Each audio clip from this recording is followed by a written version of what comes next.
Hello everybody, I am Dr. Saurav Narula and you are watching the Brew Talks with Saurav.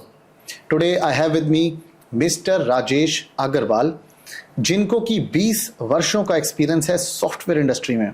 He was working for Google and he was crisscrossing between Europe and India several times to serve Google. पिछले 8 वर्षों में इन्होंने एक आसान ERP को जन्म दिया है. एक ऐसा सॉफ्टवेयर जो कि एक स्टार्टअप से लेकर एंटरप्राइज तक सभी बिजनेसेस को सर्व कर सकता है. और इनकी खास बात यह है कि इनके दिल में था कि ये चाहते थे एक Indian startup in the ERP industry. ERP एक वो चीज़ है जो कि छोटे से छोटे और बड़े से बड़े बिजनेस के लिए संजीवनी बूटी का काम करता है. बड़ी कंपनीज SAP को हायर कर लेती हैं, बड़े बड़े सॉफ्टवेयर ले लेती हैं, but small medium size business owners शायद इतने एक्सपेंसिव सॉफ्टवेयर्स और इतने टेक्निकल सॉफ्टवेयर्स अफोर्ड नहीं कर पाते.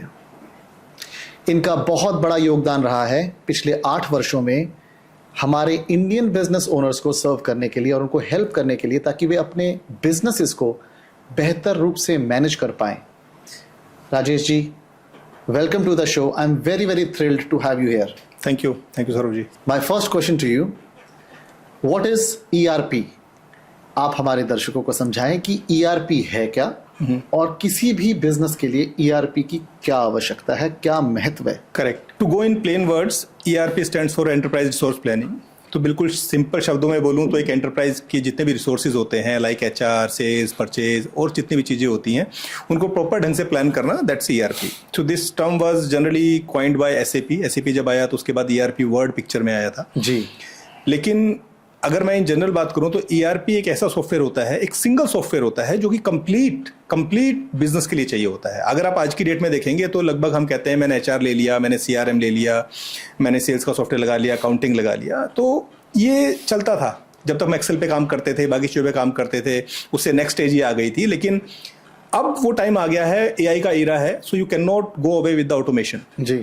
तो ऑटोमेशन का फर्स्ट स्टेप है ERP, इन सिंपल वर्ड्स. लेकिन अगर मैं डीप में जाऊं तो ERP एक ऐसी चीज होती है which drives your business. It's not about putting data and getting the reports. It's not like that. ERP is something which drives the complete, basically it drives the complete business for you, so that the CEO or the manager, he can relax that okay, everything is in place. अगर मैं आसान शब्दों में कहूं तो ERP एक ऐसा software है जो कि बिजनेस ओनर को हेल्प करता है उसके बिजनेस को रन करने के लिए, ताकि केवल उसके पास रेलेवेंट इंफॉर्मेशन पहुंचे, सही तरीके से पहुंचे और वो सही डिसीजन मेकिंग ले पाए. हाँ, करेक्ट. लेकिन इसमें थोड़ा सा मैं बोलूंगा कि ERP is not only a software. ERP एक इंफ्रास्ट्रक्चर है, एक इकोसिस्टम होता है जी, जिसमें सिर्फ सॉफ्टवेयर नहीं होता. सॉफ्टवेयर एक पार्ट होता है उसका. अच्छा. जैसे कि फॉर एग्जांपल हमारी व्हीकल्स चलती हैं तो उसमें जो GPS इंटीग्रेशन है या फिर हमारे कहीं पर हार्डवेयर इंस्टॉल्ड है, वो सारी की सारी चीजें ERP का पार्ट होती है. तो ERP is an ecosystem. It's not only software. Software is of course on the core of it, but once you connect everything then it becomes an ERP. Wonderful. एक सवाल आपको मैं अगर पूछूं कि ERP सॉफ्टवेयर को कंपनी में install करने से पहले कितना महत्वपूर्ण है कि बिजनेस ओनर अपने यहाँ का सॉफ्टवेयर पहले बदले, तो आपका क्या कहना होगा? ये बात आपने बिल्कुल सही कही कि जब तक वो मानसिक तौर पर स्ट्रक्चर्ड नहीं होगा, राइट, तो सॉफ्टवेयर कोई भी ले ले वो काम नहीं करने वाला. तो उस ओनर को, CEO को, टॉप मैनेजमेंट को अपनी मानसिकता के अंदर वो स्ट्रक्चर्ड तरीका, वो प्रोसेसेस, वो सारे लाने होंगे, तभी वो एक्चुअली सॉफ्टवेयर के अंदर इंप्लीमेंट हो सकते हैं. Correct. Very nicely said. Rajesh ji, ये तो बात पक्की है कि ERP हर बिजनेस के लिए बहुत महत्वपूर्ण है. लेकिन अगर आप इस पॉडकास्ट के माध्यम से उन बिजनेस ओनर्स को ये बता पाएं, खोल कर समझा पाएं कि कैसे ERP को इम्प्लीमेंट करके वो अपने बिजनेस को यहाँ से वहाँ तक ले जा सकते हैं, क्या पोटेंशियल है जो कि वो अनलीश कर सकते हैं, क्या वो अपॉर्चुनिटीज़ हैं जिनका अभी तक उन्हें पता ही नहीं है, तो ये दर्शकों को बहुत हेल्प करेगा. सो देखिए, पहली चीज, ERP यूज करना it's not a choice, it is mandatory. जहाँ तक रही बात एडवांटेजेस की, काउंटलेस हैं, बट मैं कुछ गिनाने की कोशिश करता हूँ लुकिंग एट द टाइम. जी. देखिए, पहली चीज मैं आपको बताता हूँ, 3 पार्ट्स में पहले इसको डिवाइड करता हूँ. फर्स्ट है कि क्या हो रहा है. जी. दूसरी चीज है क्या नहीं हो रहा है. वाओ. और तीसरी चीज है क्या हो सकता है. वंडरफुल. तो 3 पार्ट्स में अगर हम इसको डिवाइड करें तो समझने की कोशिश करते हैं। देखिए, पहली बात, ईआरपी आपको ये बताती है क्या नहीं हो रहा है। जैसे कि आपके एम्प्लॉयज को, even you being a CEO, you top management, ये आपको बताती है कि आप क्या नहीं कर रहे हैं, कहाँ कहाँ पर आपके ऑब्लिगेशंस हैं विच आर नॉट कंप्लीटेड, वो कब कब आपको करनी है, आपको रिमाइंडर देती है, and regularly it keep updating. तो जैसा मैंने कहा, it drives you, that's first thing. Second thing, क्या नहीं हो रहा है। जैसे कि मैं एग्जांपल लेता हूं प्रोडक्शन का, राइट। आपको नहीं पता लगेगा कि मेरा स्टॉक किस चीज का कम हो रहा है, आपको नहीं पता लगेगा मेरी कौन सी स्लो मूविंग आइटम्स है, आपको नहीं पता लगेगा मेरी कौन सी बेस्ट मूविंग आइटम है, आपको नहीं पता लगेगा किसका स्टॉक मेरे पास होना चाहिए। तो इस तरह की जो चीजें हैं ये आपको ईआरपी बताता है, और आपको जाना नहीं होता, आपको रिपोर्ट्स नहीं देखनी है, वो सिस्टम आपको बताएगा कि these are the things you must have, these are the things जो कि कम हो रही हैं, ये वाली चीज है। इसी तरह से आपका एक पर्सन है जिसका मान लिया कि 100 लीड्स उसके पास आती हैं, राइट, उसने 5 कन्वर्ट की, तो आपको लगेगा सही है। लेकिन वही सिस्टम आपका ये भी देखता है कि बाकी 5 लोग जो सेल्स के अंदर हैं, उनके पास जो 100 लीड्स आती हैं उसमें से 20 कन्वर्ट करते हैं। तो आपको ऑटोमेटिकली बताएगा कि ये आपका जो पर्सन है ये सही परफॉर्म नहीं कर रहा है, मेरे हिसाब से आपको फायर कर देना चाहिए और रिप्लेस कर देना चाहिए। That's again it's your decision what you want to do. तो दिस इज क्या नहीं हो रहा है वो आपको बताता है। और तीसरी चीज है futuristic, which is the most important thing for a growth and to have a profit in to your business, कि फ्यूचर में आपको क्या करना चाहिए, looking at your past data. तो अभी डेटा एनालिसिस और डेटा साइंस बहुत सारी चीजें पिक्चर में आ रही हैं, बट ये यूज में नहीं आ पाती क्योंकि ओनर और the top management doesn't have time to look into it. Bandwidth ही नहीं है, वो सारा दिन सुबह से शाम तक ऑपरेशंस में इतना बिजी हो जाते हैं कि by the end of the day they have no energy left. Exactly. और उनका यहाँ ध्यान नहीं जाता कि कैसे वो एनालिसिस कर सकते हैं, डेटा को यूज कर सकते हैं फ्यूचर स्ट्रैटेजीज को बनाने के लिए। राइट। सो फ्यूचर जो है वो बहुत इंपॉर्टेंट है। मतलब मुझे लगता है कि क्या नहीं हो रहा, क्या हो रहा है, उसको लोग फिर भी समहाउ, बहुत सारे लोग लगा के या किस तरह से मैनेज करने की कोशिश करते हैं, but not a right way, but somehow. But futuristic जो चीज है उसके लिए ईआरपी मोस्ट इंपॉर्टेंट हो जाती है, क्योंकि based on your previous 10 years 15 years data, ये आपको वो दिखा सकती है, वो बता सकती है जो हम कभी भी इमोशनल बेस पे चेक कर ही नहीं सकते। क्योंकि बीइंग अ ह्यूमन हम क्या करते हैं, जो लास्ट 5 डेज में हुआ उसके बेस पे हम एक परसेप्शन बनाते हैं, राइट। पिछले 1 साल में चाहे हमारे साथ अच्छी चीजें हुई हो, लेकिन 5 दिन में बुरी हुई तो हमें लगा कि बिजनेस बेकार चल रहा है। But here it shows you the actual picture. तो जो आपकी डेटा बेस्ड फैक्चुअल चीजें होती हैं, that helps you more into taking the right decision for your future perspective. तो तीनों चीजें आपकी ईआरपी के थ्रू ही चल सकती है। जो आपने समझाया, क्या हो रहा है वो बताता है, क्या नहीं हो रहा है वो बताता है, और क्या होना चाहिए वो बताता है। जी, very very nicely put across. मुझे एक बात बताइए, बिजनेस ओनर्स की खास प्रॉब्लम, वो अपनी टीम को टास्क देते हैं, और टीम जिसे टास्क मिलता है या एम्प्लॉय जिसे टास्क मिलता है, वो टास्क लेने के बाद भूल जाता है, वो भी भूल जाता है और टास्क देने वाला भी भूल जाता है। क्या आपका ईआरपी इस गैप को कवर करता है? बिल्कुल करता है। जिसे कहें डेलीगेशन, जी को ट्रैक कर सकते हैं? हाँ, बिल्कुल कर सकते हैं। हम इसको कहते हैं digital CEO. In Aasaan ERP we have a module by the name digital CEO. आप इसको डिसेबल भी कर सकते हैं, इनेबल भी कर सकते हैं, but we recommend you enable it. It is fantastic thing. Digital CEO जब आपका, बेसिकली आप लगा सकते हैं सीईओ का एक असिस्टेंट है और पार्टनर है हेल्प करने में। हमारा मानना ये है कि once you implement digital CEO तो आपको कुछ करने की जरूरत नहीं है, ये सब करेगा। It's not only about notifications, it's not only about आपको याद दिलाना कि क्या कर रहा है। आपका एग्जांपल लेते हैं, आपने एक टास्क असाइन किया, as soon as the task is assigned it will create an obligation into the system, जो obligation उसको दिखती रहेगी, और इस obligation के ऊपर based on certain conditions it will keep sending you reminders कि भाई आपका काम नहीं हुआ है, आपका काम नहीं हुआ है। अगर वो, मैं रोकूंगा, ये रिमाइंडर्स मेल पर आएंगे या व्हाट्सएप पे भी आ सकते हैं? देखिए, इसमें कोई लिमिटेशन नहीं है। अच्छा। हमारा सिस्टम, जैसे मैंने बोला कि कस्टमाइजेबल है और कॉन्फ़िगरेबल है। नॉट ओनली कस्टमाइजेबल, कस्टमाइजेशन का मतलब होता है आपको कोडिंग करना होगा, नहीं, दीज आर कॉन्फ़िगरेबल। कॉन्फ़िगरेबल मतलब आपको स्विच ऑन ऑफ करने हैं बटन, ये चीज चाहिए, ये नहीं चाहिए टाइप्स। तो नो कस्टमाइजेशन, अभी तक कोई कस्टमाइजेशन की जरूरत नहीं है। तो आपको ऑन ऑफ करना है कि मुझे व्हाट्सएप चाहिए, मुझे टू डू बनाने हैं, मुझे डिस्टर्ब नोटिफिकेशन चाहिए, मुझे ईमेल पे भेजना है, मुझे ट्रेलो पे भेजना है, मुझे any other system, whatever you want. Do you wish to say कि अगर मैंने 5 काम अपने X एम्प्लॉय को दिए, 6 काम अपने Y एम्प्लॉय को दिए और 10 काम मैंने Z एम्प्लॉय को दिए, तो उनकी टू डू लिस्ट उनके डैशबोर्ड पर बन के आ जाएगी? बिल्कुल आएगी। वाओ।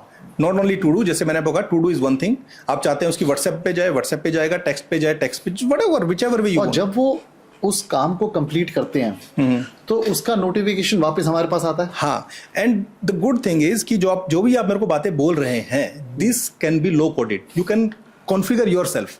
आप लॉजिक लिख सकते हैं कि अगर ऐसा हो तो ऐसा हो, ऐसा हो तो ऐसा हो, ऐसा हो तो वैसा और हो। जब हम इस लॉजिक को लिखते हैं तो क्या हमें कोड करना होगा एज अ यूजर, या आपने ड्रैग ड्रॉप की यूटिलिटीज दी हमें? तो जैसा आपने कहा कि मैक्सिमम चीजें तो ड्रैग एंड ड्रॉप से हो जाती हैं, कुछ करने की जरूरत नहीं है। कुछ एक आधे यूज केसेस अगर बचते हैं तो हमारी टीम आपको हेल्प करने के लिए which can easily configure as per your requirement. Very nice. मैं ये कहूँ कि कुछ काम हर बिजनेस में इस तरह से होते हैं जो पीरियोडिक होते हैं, जिन्हें हर वीकली करना है या फोर्टनाइटली करना है, मंथली करना है या क्वार्टरली करना है, ईयरली करना है। फॉर एग्जाम्पल, हो सकता है कोई ऑर्गेनाइजेशन अपने स्टॉक्स को मैच करती हो एवरी वीक या every month.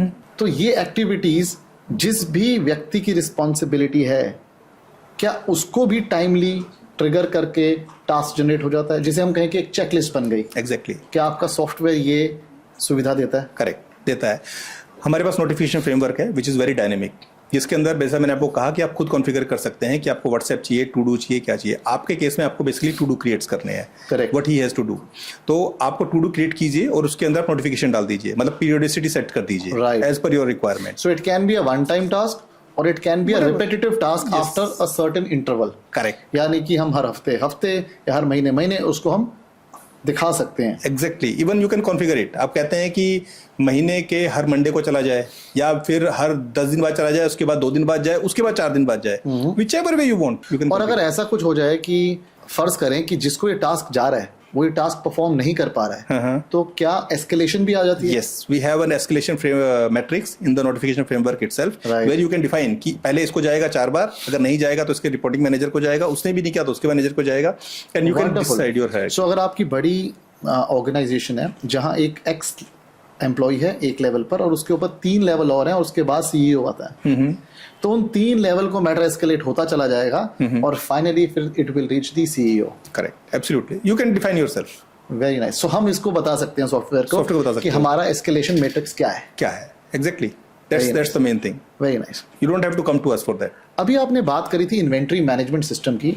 Inventory management system इस ईआरपी का आई एम श्योर इंटीग्रल पार्ट होगा, क्योंकि किसी भी ऑर्गेनाइजेशन में जब तक इन्वेंट्री मैनेज नहीं हो रही है तब तक वो अपने बिजनेस को कंट्रोल नहीं कर सकते। Correct. इन्वेंट्री मैनेजमेंट किसी भी बिजनेस के लिए एक बहुत ही महत्वपूर्ण चीज़ है।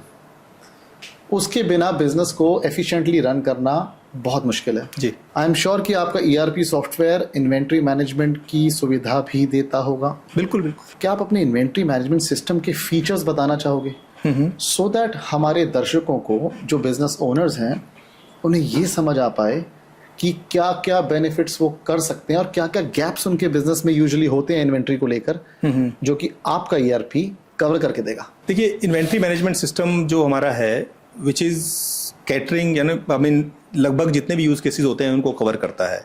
मैं आपको कुछ बताने की कोशिश करता हूँ अगेन कि पहली चीज़ है कि जब भी आपका माल आया तो आपका जो इन्वेंट्री है, जो जितनी भी क्वांटिटी है, दैट इज़ गेटिंग अपडेटेड।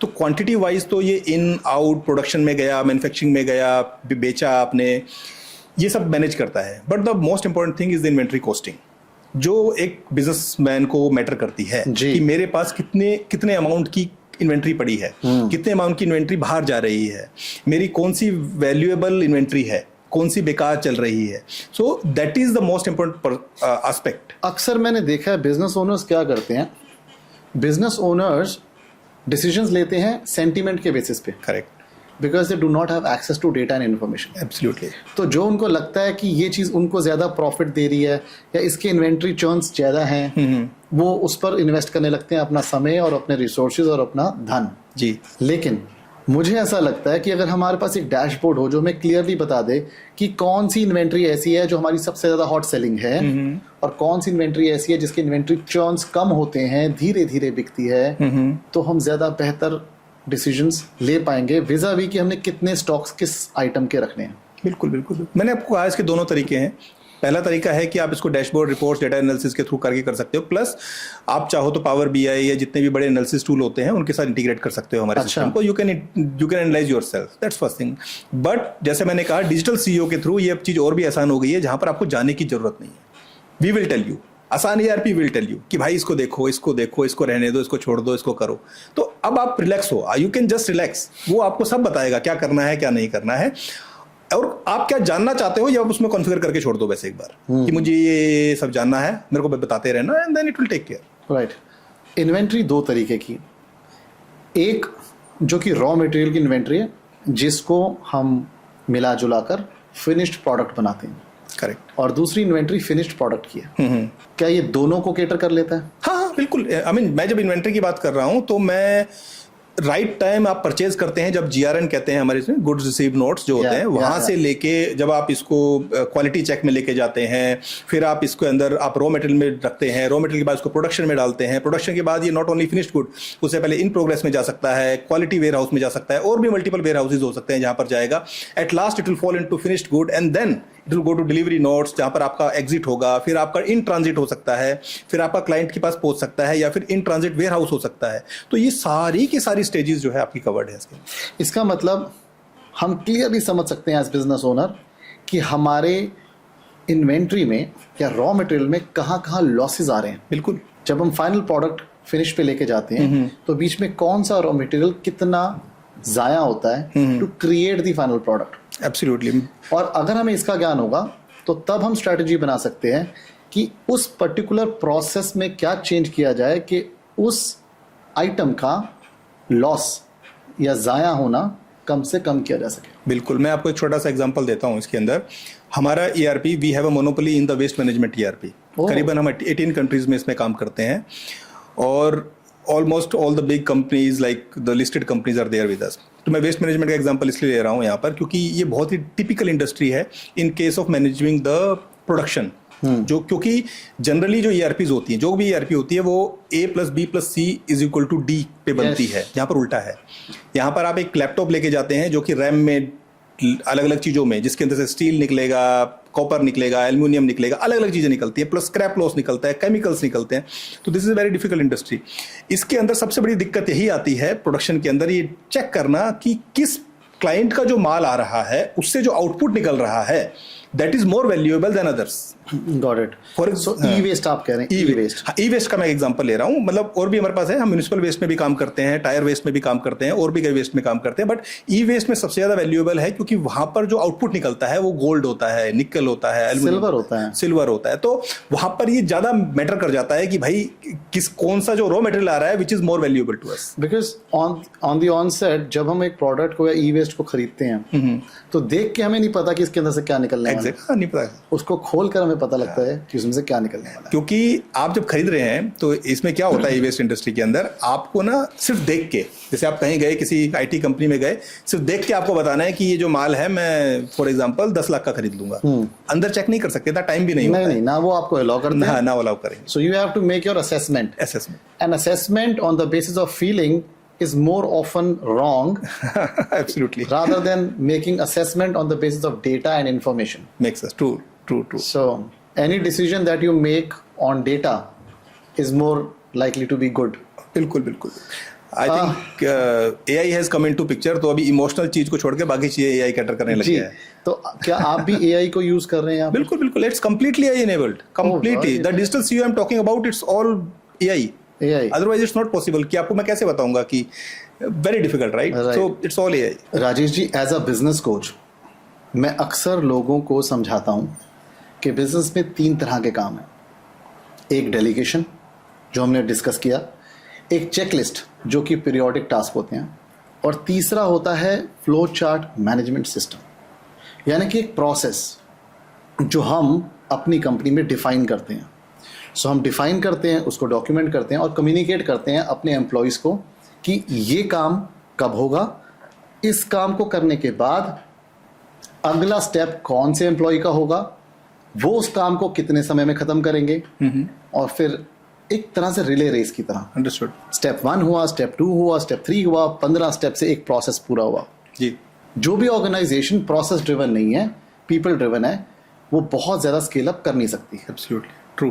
क्या ये आसान ERP इन प्रोसेसेस को चलवा सकता है?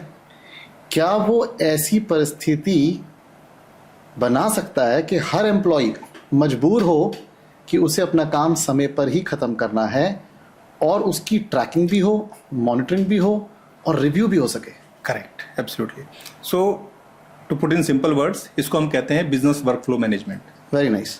तो हमारे सिस्टम में बिजनेस वर्कफ्लोज होते हैं, जिसके अंदर आप बिजनेस वर्कफ्लोज खुद डिसाइड कर सकते हैं कि आपकी कंपनी के बिजनेस वर्कफ्लो क्या क्या है। मैं एक सिंपल सा एग्जांपल लेता हूं परचेज साइकिल का, कि सबसे पहले आप कहते हैं कि हम एक परचेज रिक्वेस्ट रेज करते हैं, उसके बेस पर एक RFQ होता है, रिक्वेस्ट फॉर कोटेशंस। लेट से आप 10 लोगों को कोटेशंस भेजते हैं, उसमें से फिर कोटेशंस आती हैं जो कि कंपेयर होती हैं, विच is the best one, may be on the basis of mean value, may be minimum value, quantity, what ever it is you can put. आप कहते हैं, उसके बाद कोटेशन के बेस पे PO जनरेट होता है, PO के बेस पे GRN होता है, गुड्स रिसीव होते हैं, फिर क्वालिटी चेक होता है और आपका फिर रॉ मटेरियल में फिनिश हो जाता है। एक परचेज साइकिल का आइडिया ले रहा हूँ। अब ये पूरा बिजनेस वर्कफ्लो आप डिसाइड कर सकते हैं। आप ये बता सकते हैं किसको क्या क्या चाहिए, असाइंड है, इसके बाद क्या होगा, उसके बाद क्या होगा, अगर ये नहीं हुआ तो वो नहीं होना चाहिए, ये सारी चीजें। तो ये पूरा का पूरा वैलिडेशन ERP टेक केयर करती है कि कुछ भी ब्रेक ना हो, पहली चीज। नॉट इन टाइम हो, इन टाइम सही से हो, सही से हो। प्लस फॉर एग्जांपल आपने मैं आपको एग्जांपल देता हूं, आपने एक PO रेज किया लेट्स से 25 lakhs का, अब वो उसके बाद GRN होना है, लेट्स से वो GRN 10 days डिले हो गई, ठीक है, तो हमारा सिस्टम क्या करता है, वो 10-25 लाख रुपए आपके अकाउंट में डाल के छोड़ देगा। आपको कहेगा you are responsible for that 25 lakhs rupees, what has happened to it, so that you become responsible for what you have done. Correct. And if it is not done, then it will be escalated to your reporting manager. Reporting manager. Similarly, अगर for example PO के बाद कोई बंदा सीधा purchase invoice चढ़ा देता है, he cannot do it. अगर आपने बिजनेस फ्लो में डिसाइड कर रखा है, वो कहेगा कि GRN कहाँ है, करेक्ट, मेल तो आया नहीं। सो वो बाउंड करता है ERP सही तरीके से काम करने के लिए हर एम्प्लॉय को। हर एम्प्लॉय, एब्सोल्युटली। इमेजिन करें कि अगर हर एम्प्लॉय सही समय पर काम कर रहा है और सही तरीके से काम कर रहा है, तो कितना सारा कोऑर्डिनेशन बार बार जो हम करते हैं, फॉलो अप्स करते हैं, वो एनर्जीज जो हम वेस्ट करते हैं, उसको हम खत्म कर सकते हैं और एक ऑर्गेनाइजेशन एफिशिएंसी के नेक्स्ट लेवल को अचीव कर सकती है। एग्जैक्टली। मैं हमेशा कहता हूँ कि ओनर जो है वो स्ट्रेटेजिक एंड इमोशनल डिसीजंस लेने के लिए होता है, उसके अलावा अगर वो कुछ भी कर रहा है तो he is wasting his time. Absolutely right. I totally agree with you, and I tell everybody, all my students and all people who watch me through social media, that operations should be the last thing on the planet that a business owner should be doing. Correct. Operations उनके लिए नहीं है। नहीं है, बिल्कुल नहीं है। आप एज ए बिजनेस ओनर सिर्फ स्ट्रेटजी पे सोचें, सिर्फ ये सोचें कि ग्रोथ कैसे मिलेगी और चीजों को बेहतर कैसे किया जा सकता है। अगर आप थोड़ा सा भी समय ऑपरेशंस में लगा रहे हैं, तो आपकी मनी वैल्यू ऑफ टाइम को आप जाया कर रहे हैं। बिल्कुल जाया कर रहे हैं, एब्सोल्युटली राइट। पर ये समझ, मतलब शायद आप जैसे बिजनेस कोचेस समझा पा रहे हैं, बट आम लोगों को समझना बहुत मुश्किल होता है। एक्चुअली यूजुअली मैंने समझा है कि बिजनेस ओनर ना बस यही चाहता है कि मैंने आज का काम कंप्लीट किया, देखो मैं कितना स्मार्ट हूं कि ये सॉल्यूशन मैंने दिया।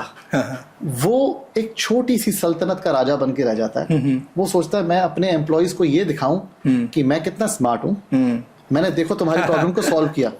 और हर बार वो बताता है, देखा कर तो मैं ही दूंगा, ये तुम नहीं कर पाओगे। उसको इसमें किक मिलती है। लिटिल डज ही रियलाइज कि ये जाया काम हो रहा है, बेकार काम हो रहा है।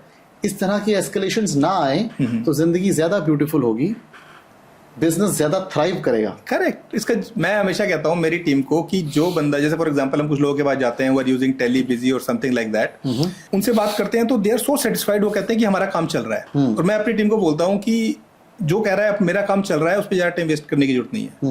हमारा काम नहीं है कि हम उसको समझाएं कि भाई तेरा है, जो इंटरेस्टेड है ग्रोथ के अंदर, जिसका मन है मैं अपनी कंपनी को बड़ा करूं, ग्रो करूं, प्रॉफिट बनाऊं, these are the people are target, that's it. मेरा अगला सवाल है कि क्या आपकी ERP अकाउंटिंग सॉफ्टवेयर्स की सॉल्यूशन भी देती है? हाँ, ऑब्वियसली। ERP, देखिए मैंने आपको बोला, जैसे ERP का मतलब है एक सिस्टम जिसमें सब कुछ है, व्हाट बिजनेस कैन डू।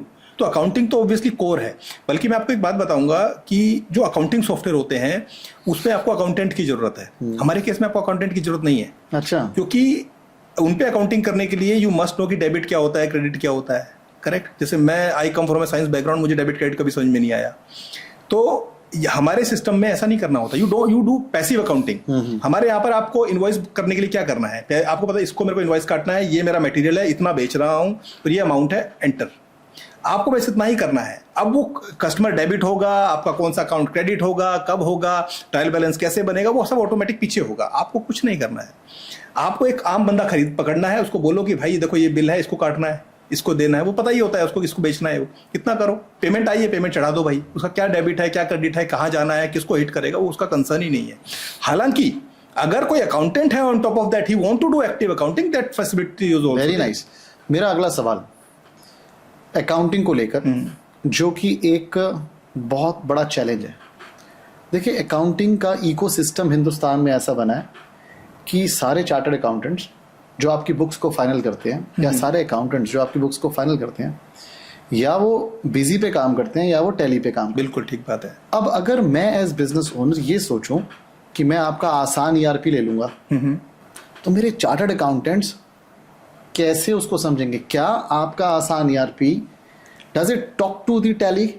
क्या उनकी आपस में बातचीत है? जी जी। कोई एपीआई है? हाँ। बिजी के साथ कोई ऐसी एपीआई है जिससे कि काम तो आसान ईआरपी में किया जा रहा है, पर उसका रिफ्लेक्शन टैली और बिजी में रिस्पेक्टिव जगह आ जाए, सो दैट बिजनेस ओनर के लिए ज्यादा एक्सेप्टेबल हो जाएगा ईआरपी को लेना। अदरवाइज वो कहेंगे कि मैं अपना अकाउंटिंग नहीं हिलाना चाहता। That's what I think. What do you say? हाँ बिल्कुल बिल्कुल ऐसा होता है। हमारे पास लोग आते हैं और हम ये भी बोलते हैं कि we are not competing with Tally और Busy, we accept that Tally और Busy are very good accounting software in their own terms, but सिर्फ टैली अकाउंटिंग सॉफ्टवेयर से काम नहीं चलता, इसलिए हम हमारे पास आए हैं। तो हम ये कहते हैं कि अगर आप टैली से सेटिस्फाइड हैं, बिजी से सेटिस्फाइड है, नो प्रॉब्लम, आप टैली और बिजी को हमारे साथ इंटीग्रेट कर लीजिए। Not only Tally, Busy, QuickBooks, whatever accounting software you are using, आप उसको हमारे साथ इंटीग्रेट कीजिए। आप हमारे पास जो कुछ कर रहे हैं वो टैली में रिफ्लेक्ट करेगा, आप टैली में कुछ कर रहे हैं हमारे यहाँ रिफ्लेक्ट करेगा। तो बोथ वे इंटीग्रेशन।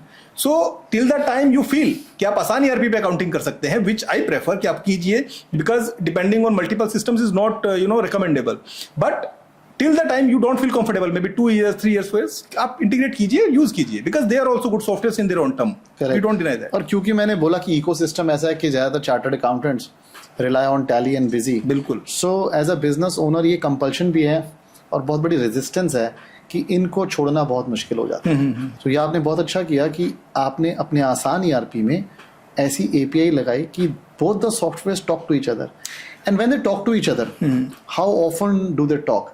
मतलब क्या हर 5 मिनट में डेटा अपडेट होता है, या रियल टाइम होता है? दैट डिपेंड्स, वो आपकी इंटीग्रेशन के ऊपर है कि आप कैसे करना चाह रहे हैं। रियल टाइम भी हो सकता है, कुछ लोग कहते हैं नहीं हम तो शाम को बटन दबाएंगे तब इंटीग्रेट होगा तब हो जाए, कुछ कहते हैं कि एज सुन एज मैंने एंट्री मारी आसान ईआरपी में रिफ्लेक्ट होना चाहिए। तो ये सब आपके ऊपर डिपेंड करता है, जिस भी तरह से आप सेटिंग कराना चाहते हैं सब सेटिंग कराते हैं। मैं आपकी बात में बस एक चीज ऐड करना चाहूंगा कि टैली और Busy are very good softwares but up to a limit.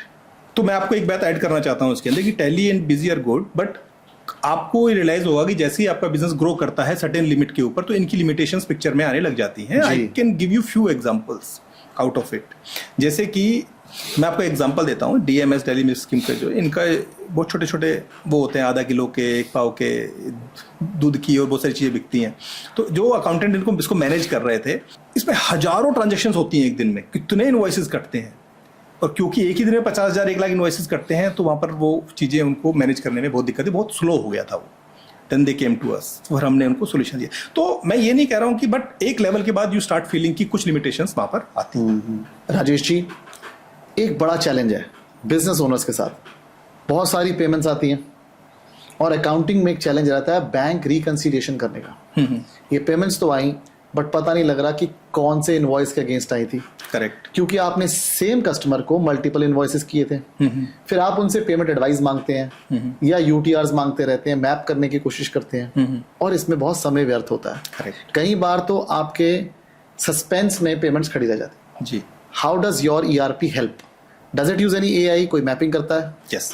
अब मैं बहुत बेसिक से स्टार्ट करता हूँ। देखिए, बैंक रिकंसिलिएशन बहुत बेसिक लेवल की होती है, लेकिन हमारे पास बहुत डिटेल लेवल की है। You can have reconciliation multi company, multi currency, multi banks. अच्छा जी। हाँ जी, क्योंकि हमारे यहाँ पर जो कुछ कंपनीज हैं एक ही सिस्टम पर 11 कंपनीज मैनेज करती हैं। करेक्ट। जिसके अंदर से एक कंपनी कतर की है, एक दुबई की है, 5 इंडिया की है, 4 सिंगापुर की है, अलग अलग लेवल है। करेक्ट। ठीक है। उनके अंदर अलग अलग बैंक्स हैं, कोई यूएसडी का है, कोई यूरो का बैंक है, मतलब इसमें यूएसडी इनेबल्ड है, यूरो इनेबल्ड है, आईएनआर इनेबल्ड है। इस लेवल पर हमारे यहाँ पर बैंक रिकंसिलिएशन होती है, प्लस एआई है उसके ऊपर। तो एआई क्या करता है आपको कि it will find exact match कि इस कस्टमर से इस तरह की पेमेंट आने का एक्सपेक्टेड था और इससे मैच हो जाना चाहिए। तो it will show you all the matched one and all not matched one जो उसको समझ में नहीं आया। ठीक है। तो मैच्ड वन को आप एक बार वेरीफाई करके सबमिट कीजिए, सारा हो जाएगा। हो गया। और आप ये भी कह सकते हैं कि अगर आप एआई पे पूरा ट्रस्ट कर रहे हैं तो आप कहेंगे मुझे देखना ही नहीं है, करते रहो, तो वो ऑटोमेटिकली भी करता रहेगा।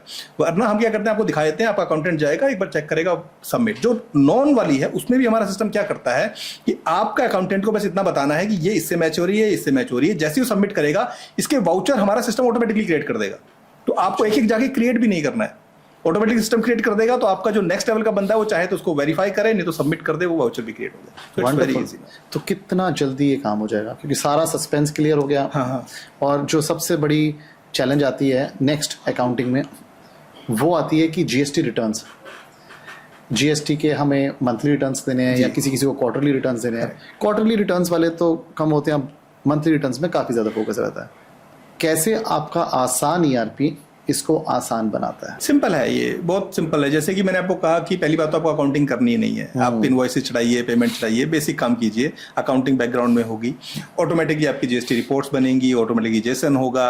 अगर आप चाहेंगे तो ऑटोमेटिकली फाइल हो जाएंगी, उसमें कोई इशू आएगा तो आपका मेल आ जाएगी कि ये है, तो आपको तो ऑटोमेटिकली जीएसटी की रिटर्न्स फाइल हो जाएंगी। Are you sure about it? हाँ, I am sure about it. मतलब on a certain date when my accounting is ready and there is no mismatch, वो अपने आप अकाउंटिंग जीएसटी रिटर्न्स फाइल कर देगा क्योंकि शेड्यूल कर सकते हो ना आप, हमारे यहाँ पर जॉब शेड्यूल कर सकते हो, तो वो जीएसटी। डज दैट मीन कि इसका जीएसटी पोर्टल के साथ भी एपीआई है? हाँ बिल्कुल, वहीं से। क्योंकि जीएसटी वाले जो है वो हमें डायरेक्ट एपीआई नहीं देते, तो देयर थर्ड पार्टी वेंडर जिनके साथ हमने इंटीग्रेट किया हुआ है। तो as soon as it will scheduled automatically. हाँ, most of the people like to verify it. So if you want to verify it, you can verify, otherwise it can be done automatically. अगला सवाल, हम invoice बनाते हैं और फिर हम उसको ई इनवॉइस में कन्वर्ट कर रहे हैं, ये भी सुविधा है? हाँ बिल्कुल है। ई वे बिल है, ई इनवॉइसिंग है, ई वे बिल भी हो जाता है। हाँ जी। सो विदाउट लॉगिंग इनटू ई वे बिल साइट, हमारे आसान ईआरपी से हम यहीं से क्लिक करके ऑटोमेटिकली ई वे बिल बना सकते हैं। एब्सोल्युटली बना सकते हैं। वंडरफुल। राजेश जी, आपने अभी भी बताया कि आसान ईआरपी से बिजनेस कितना आसान बनाया जा सकता है, क्या जादू लाया जा सकता है। लेकिन अब इतना सब जानने के बाद बिजनेस ओनर्स के सवाल हैं। सवाल सबसे महत्वपूर्ण शायद जो मैं समझता हूँ ये होगा कि इस सब सुविधाओं की क्या कॉस्ट होगी जी, कितना पैसा उन्हें खर्चना होगा अपने बिजनेस को आसान बनाने के लिए। ठीक बात है। देखिए, ये डिपेंड करता है कि कितना मीठा डालना है। जितना चीनी डालोगे उतना मीठा है। तो कहने का मतलब डायबिटीज तो नहीं करा दो? नहीं। इसके अंदर हमारे पास 2-3 वर्जन हमने रिलीज कर रखे हैं, starting from Aasaan ERP lite, then we have Aasaan ERP plus, then we have Aasaan ERP global. Very nice. तो आसान ईआरपी लाइट जो है वो जनरली 0 से 10 करोड़ मतलब एक आइडिया के अराउंड जो है जिनका टर्नओवर है, they can use Aasaan ERP lite with all the facility, everything is there, and it's very cost effective and on its own SaaS model. अच्छा, सब्सक्रिप्शन बेस्ड है, तो it's very affordable. So it's around starts around like 500 rupees per month. That's it. Per user. Per user. So if you have 10 users, 5,000 rupees a month. 5,000, right. Then we have ERP Plus, which is a very detailed one. If you want to go, for example, business workflow we talked about, right? So we want to go in detail business workflow management, the detailed modification management. Then you go to ERP Plus, which is also quite affordable. As of today, we are selling it around 1,000 per user per month. Then the third thing which come into picture is the Asan ERP Global, which is very extensive, which is a product which is comparable to SAP or Microsoft Dynamics, right? That product is, we don't have a pricing because that depends on, what modules you need, how many users you need, what kind of, for example, you need on your system dedicated server or you need on our server, what kind of infrastructure you want. So that depends on that.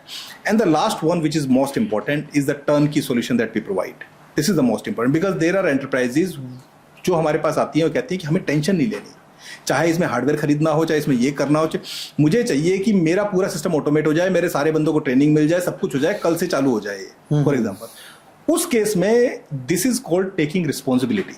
तो हम क्या करते हैं, हम कहते हैं कि हम रिस्पॉन्सिबिलिटी लेते हैं कि आपके कंप्लीट सिस्टम को ऑटोमेट करने की। Got it. ये जो कॉस्ट है वो मोर और लेस आप कह सकते हैं, अगर इंडियन रुपीज में बात करूं तो 75 lakhs प्लस से स्टार्ट होती है minimum. Okay. So this is something that probably SAP would do for crores of rupees. Yes.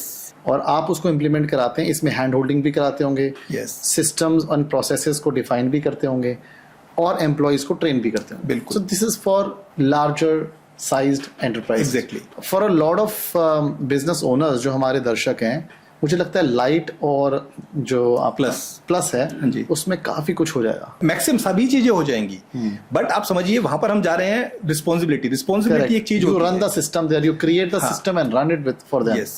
अच्छा, मेरा अगला सवाल, बहुत सारी ERPs हैं, Zohos and the Odoo's and the Tally everybody knows, Busy everybody knows, and then there are a lot of other ones. Correct. How is Asan ERP making life Asan for people, and why should I be taking Asan, not anything else? देखिए, अगर आप आसान को compare कीजिए तो आपको आसान को कंपेयर करना पड़ेगा SAP या डायनेमिक्स से। उडू, जोहो ये सब ERPs नहीं है, ये are basically modular based ERPs हैं, तो आपको मॉड्यूल्स खरीदने होते हैं। करेक्ट। जब तक आप एक छोटे ऑर्गेनाइजेशन है, मॉड्यूल से काम चला लेते हैं। Correct. आपको कुछ दिन बाद फील होगा कि मेरा CRM, मेरा अकाउंटिंग और मेरी प्रोडक्शन कनेक्टेड होनी चाहिए। Correct. तो जब आप इसको इंटीग्रेट करने जाएंगे वहां पर आपको प्रॉब्लम फेस होगी, जो कि आपको 2 साल बाद रियलाइज होगा। करेक्ट। अभी रियलाइज नहीं एंड बाय दैट टाइम हम इतना डेटा फीड कर चुके होंगे कि उसको इंटीग्रेट करना बहुत मुश्किल है। बहुत आपको मतलब बहुत दर्द होगा उस टाइम की इतना क्या करें। SAP और डायनेमिक्स से आप कंपेयर कर सकते हैं, लेकिन क्या आप उतना अफोर्ड करेंगे? SAP और डायनेमिक्स बहुत कॉस्टली है, प्लस कॉम्प्लेक्स है। SAP से भी हम बेटर हैं, क्यों? In terms of easiness. आसान का मतलब ही इजी है। हाँ, इजी है, बहुत इजी है। SAP का आपको समझना, उसके कंसल्टेंट, ये बहुत हैवी काम है, ठीक है? तो why you are spending so much of money? और देखिए SAP क्योंकि एक बड़ी ऑर्गेनाइजेशन है, तो they are taking money for that. It's not कि वो कुछ अलग करेंगे, चलाएंगे तो आपका परचेज ही, चलाएंगे तो आपका सेल्स ही। तो why you are not, why don't come to Asan ERP for an affordable pricing? I got it. So basically, what I understand from what you're telling me is that आसान काम करना ज्यादा आसान है rather than doing a very popular work which is complex. Exactly. आसान ERP के पीछे thought ही यही थी। जब हमने बनाया तो कई लोगों ने मुझे कहा कि तुम इसको हिंदी नाम क्यों दे रहे हो? तो मैंने इसको बोला, मैंने कहा हिंदी तो इंडिया के लिए है, ये बाहर वाले लोगों को आसान आसान जो मर्जी बोले, उनको इंग्लिश ही लगेगा और स्टाइलिश लगेगा। तो हमने आसान ERP का मतलब यही था, और मेरा आज भी इसी चीज पे फोकस रहता है कंप्लीटली, कि सॉफ्टवेयर नहीं बनाना है, it should be easy, it should be easy for the User friendly. Absolutely, that is the main thing. And that is one big thing in addition to cost that I've realized over the years. In addition to cost, जो चीज एक resistance create करती है वो है adaptability. Right. अगर चीज बहुत कॉम्प्लेक्स है तो बिजनेस ओनर अपना कोर बिजनेस की कॉम्पिटेंस को छोड़कर नई चीज को अपनाने में उतना रिसेप्टिव नहीं होता। बिल्कुल ठीक बात है। हमें इस तरह का एज ए बिजनेस ओनर हमें उस तरह का सॉल्यूशन चाहिए कि हम अपने कोर काम पर काम करते रहें और ये हमारी मदद करे, रादर देन ये अपने आप में एक काम बन जाए, जो कि हो जाता है ऐसे कॉम्प्लेक्स सॉफ्टवेयर जो आपने भी नाम लिए उनके। एब्सोल्युटली। हाँ, इजी नहीं है उनको इम्प्लीमेंट करना बहुत, बिकॉज यू नीड पूरी सेना चाहिए उसको इम्प्लीमेंट करने के लिए। Absolutely. And I know for a fact with a lot of people who are SAP implementers, SAP professionals, who are my friends, very close friends, they've told me that it takes good 6 to 8 months or sometimes years to implement one. Exactly, बिल्कुल। और इतने में तो गाड़ी निकल जाएगी। गाड़ी निकल जाती। ऐसा नहीं है, मैं ये नहीं कहूंगा, डिपेंड करता है ऑर्गेनाइजेशन के साइज पर, बट क्या आज के AI era में आर यू रेडी टू कि भाई 1 साल या 1.5 साल के बाद आपका जो इम्प्लीमेंट हो? Time is so expensive that everything is changing so fast. Correct. We cannot afford कि हम 1 साल लगा दें किसी की इम्प्लीमेंटेशन में and then we take the fruits out. ठीक बात। अभी हमें कोई कहता है कि 3 महीने बाद गाड़ी मिलेगी, तो हम सोचते हैं कि जो अभी मिल रही है वो ले लो। Absolutely right. राजेश जी, आज का पॉडकास्ट बहुत इंफॉर्मेटिव रहा है एंड आई एम श्योर मैंने बहुत कुछ सीखा है, और जो मेरे ऑडियंसेस हैं उनको बहुत कुछ सीखने को मिला है कि कैसे अपने कॉम्प्लेक्स बिजनेस को आसान ERP के द्वारा आसान किया जा सकता है, यूज़र फ्रेंडलीनेस से, और सिस्टम्स एंड प्रोसेसेस को इम्प्लीमेंट किया जा सकता है for an exponential growth. I am very very thankful for you to come over, और मैं ये समझता हूँ कि Aasaan ERP is a guarantee to growth. Thank you, Saurabh ji, for inviting me over, and it's pleasure talking to you here.